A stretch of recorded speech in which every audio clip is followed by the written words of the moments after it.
Lembaga Perlindungan Saksi dan Korban (LPSK) memberikan perlindungan darurat ke Barada Richard Eliezer alias Baradae. Sementara untuk Putri Chandrawati, LPSK menolak memberikan perlindungan setelah kasus dugaan pelecehan seksual dihentikan penyidik.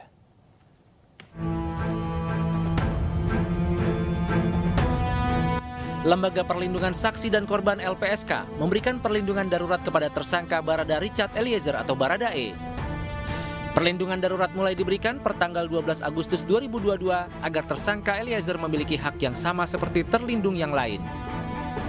Perlindungan darurat ini berlaku selama seminggu sebelum keputusan paripurna LPSK yang akan dikeluarkan pada Senin esok. LPSK juga meminta kepada Polri agar menjaga keselamatan Baradae selama proses hukum berlangsung. Pasalnya Baradae merupakan saksi kunci dalam peristiwa tersebut. Perlindungan terhadap Baradae ini penting sebagai JC, bukan hanya soal keselamatan, tetapi juga menjaga konsistensi dia untuk menyampaikan keterangan hingga pengadilan. Ya, kita jangan hanya lihat hari ini ada di proses penyidikan, tapi 3-4 bulan ke depan dia akan menjadi pihak di pengadilan. Pertanyaannya, apakah Baradae kita harapkan tetap selamat saat persidangan?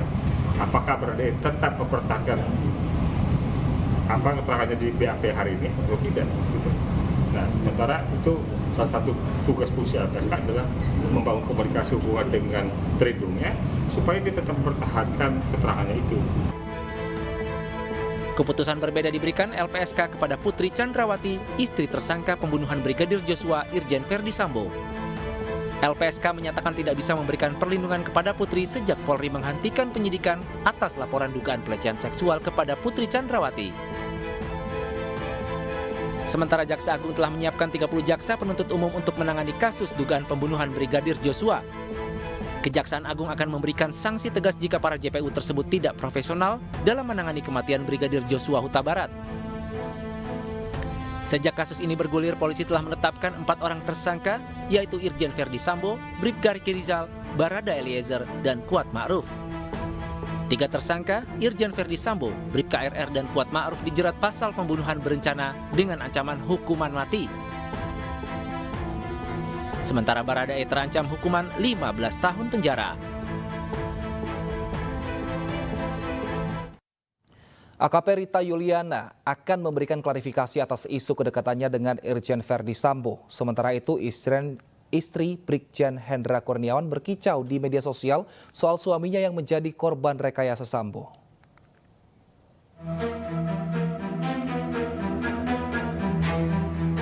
Nama AKP Rita Yuliana menjadi viral karena terseret kasus rekayasa pembunuhan Brigadir Nofriansyah Yosua Huta Barat alias Brigadir J.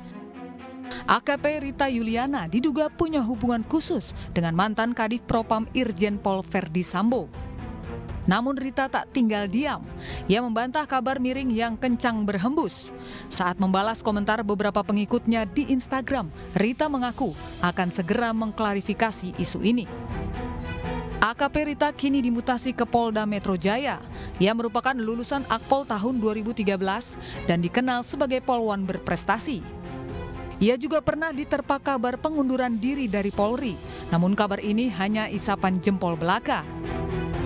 Getah kasus Sambo rupanya melekat juga pada 36 polisi. Ke-36 polisi ini diduga melanggar kode etik karena dianggap turut membantu Sambo mengaburkan barang bukti dan merekayasa cerita pembunuhan. Termasuk salah satunya Karo Paminal Brigjen Hendra Kurniawan. Di sisi lain, Selisha, istri Kepala Biro Pengamanan Internal Divisi Propam Polri Nonaktif, Brigjen Hendra Kurniawan angkat bicara. Melalui akun Instagramnya, ia menyebut suaminya hanya korban dari rekayasa yang dibuat Verdi Sambo. Seli membantah suaminya ikut serta merekayasa pembunuhan Brigadir Joshua. Brigjen Hendra bersama sejumlah anggota polisi lainnya merasa dirugikan atas kasus ini.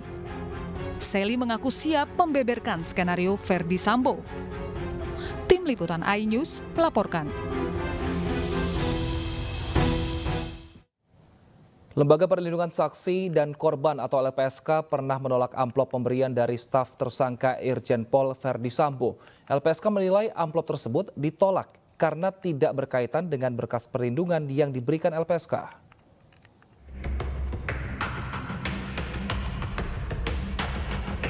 Peristiwa penolakan amplop dialami oleh petugas LPSK saat bertemu dengan tersangka Irjen Pol Verdi Sambo di kantor Divisi Propam Polri, Kebayoran Baru, Jakarta Selatan pada 13 Juli lalu. Salah satu petugas LPSK yang menunggu kedatangan Barada Eliezer usai memintai keterangan Sambo mengaku telah didatangi staf Sambo untuk memberikan 2 amplop coklat. Pada kesempatan tersebut, Wakil Ketua LPSK mengatakan staf Sambo menuturkan sebuah kode kepada petugas LPSK. Staf dari Pak Kadif Propam yang menyampaikan map isi 2 amplop dan itu langsung ditolak oleh staf kami. Ini titipan dari Bapak, ya kan? Artinya menurut kami kan bukan berkas atau dokumen terkait dengan permohonan. Diketahui, istri Sambo, Putri Chandrawati, mengajukan perlindungan kepada LPSK pada 14 Juli 2022 atau 6 hari pasca pembunuhan Brigadir Nofriansah Yosua Huta Barat. Diduga, kedua amplop coklat diberikan pihak Sambo agar memuluskan istrinya Putri Chandrawati untuk mendapatkan perlindungan dari LPSK. Namun, LPSK menyatakan tidak bisa memberikan perlindungan kepada istri Sambo karena Polri telah menghentikan penyidikan laporan dugaan pelecehannya. Dari Jakarta, Rio Manik, iNews melaporkan.